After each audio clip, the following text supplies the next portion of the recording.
നെറ്റ്ഫ്ലിക്സിൽ recently റിലീസായിട്ടുള്ള ഒരു സിനിമയാണ് straw.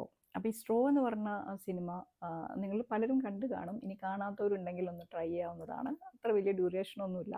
ഈ സിനിമയുടെ ഏറ്റവും വലിയ ഹൈലൈറ്റ് എന്ന് പറയുന്ന ഈ സിനിമയിൽ അഭിനയിച്ച ടറാജി പി ഹെൻസൺ എന്ന് പറഞ്ഞ ആക്ട്രസിൻ്റെ അഭിനയമാണ്. അപ്പോൾ ഇതൊരു യൂണിവേഴ്സലി കണക്ട് ചെയ്യുന്ന ഒരു സബ്ജക്റ്റ് ഒക്കെ ആയിട്ടാണ് ശരിക്കും നിൽക്കുന്നത്. കാരണം ഇതുപോലുള്ള ജുനയ്യമാർ വേൾഡിൻ്റെ, അതായത് അക്കൗണ്ടിൽ വെറും $47 മാത്രമുള്ള ജുനയ്യമാരൊക്കെ വേൾഡിൻ്റെ പല ഭാഗത്തും ഇപ്പോഴും എക്സിസ്റ്റ് ചെയ്യുന്നുണ്ടാവും. കാരണം വെച്ചിട്ടുണ്ടെങ്കിൽ ഇത് കംപ്ലീറ്റ് ആയിട്ട് എല്ലാവരും ഇത്തരം ഒരു സിറ്റുവേഷനിൽ നിന്ന് മാറിയിട്ടുണ്ട് എന്ന് നമുക്ക് വിശ്വസിക്കാൻ പറ്റില്ല.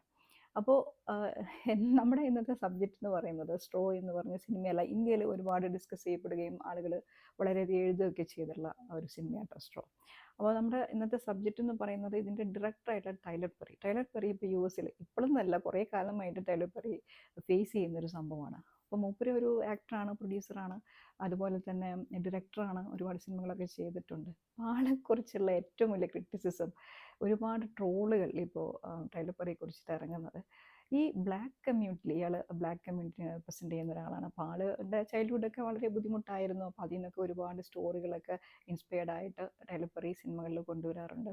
അപ്പോൾ ടൈലർ പെറി എന്തുകൊണ്ടാണ് ഈ ബ്ലാക്സിൻ്റെ, അവർ ഒരുപാട് കരിയറിൽ നന്നായിട്ട് അഡ്വാൻസ് ചെയ്തിട്ട് നല്ല സോഫിസ്റ്റിക്കേറ്റഡ് ജീവിക്കുന്ന ആളുകളുണ്ട്, ആർട്ടിസ്റ്റുകളുണ്ട്, സെലിബ്രിറ്റികളുണ്ട്. അപ്പോൾ ഇങ്ങനെ ഒരു അഡ്വാൻസ് ചെയ്ത ആളുകളെ കുറിച്ചിട്ടൊന്നും ടൈലർ പെറി പറയില്ല. ടൈലർ പെറി ബുദ്ധിമുട്ടും കഷ്ടപ്പാടും ദാരിദ്ര്യമുള്ള ക്യാരക്ടേഴ്സിനെ മാത്രമാണ് സിനിമകളിൽ കൊണ്ടുവരുന്നത്. ഇതാണ് ടൈലർ പെറിക്കെതിരെയുള്ള ഏറ്റവും വലിയ ഒരു ക്രിറ്റിസിസം. ഈ സിനിമയൊന്നും അവിടെ അക്സെപ്റ്റൻസിൽ വന്നിട്ടില്ല. പലരും ഇതിനെ വളരെ രൂക്ഷമായിട്ട് ക്രിറ്റിസൈസ് ചെയ്തുകൊണ്ടാണ് റിവ്യൂ ഒക്കെ പറയുന്നത്. അപ്പോൾ അവർ പറയുന്നത് എന്താണെന്ന് വെച്ചാൽ, എന്തുകൊണ്ട് ടൈലർ പെറി ഇതിനെ ഡൈവേർട്ട് ചെയ്തിട്ട് ബ്ലാക്സിലുള്ള ആളുകൾ തന്നെ, കമ്മ്യൂണിറ്റിയിലുള്ള ആളുകൾ തന്നെ പറയുന്നത് എന്തുകൊണ്ട് അങ്ങനെയുള്ള സിനിമകൾ ആൾ ചൂസ് ചെയ്യുന്നില്ല എന്നുള്ളതാണ്. അപ്പോൾ ഇതിൻ്റെ പേരിൽ ടൈലർ പെറി ഒരുപാട് ട്രോളുകളും ക്രിറ്റിസിസവും ഒക്കെ സ്ട്രോ ഇറങ്ങിയോട് കൂടിയിട്ട് കുറച്ചും കൂടി രൂക്ഷമായിട്ട് ഫേസ് ചെയ്തുകൊണ്ടിരിക്കുകയാണ്.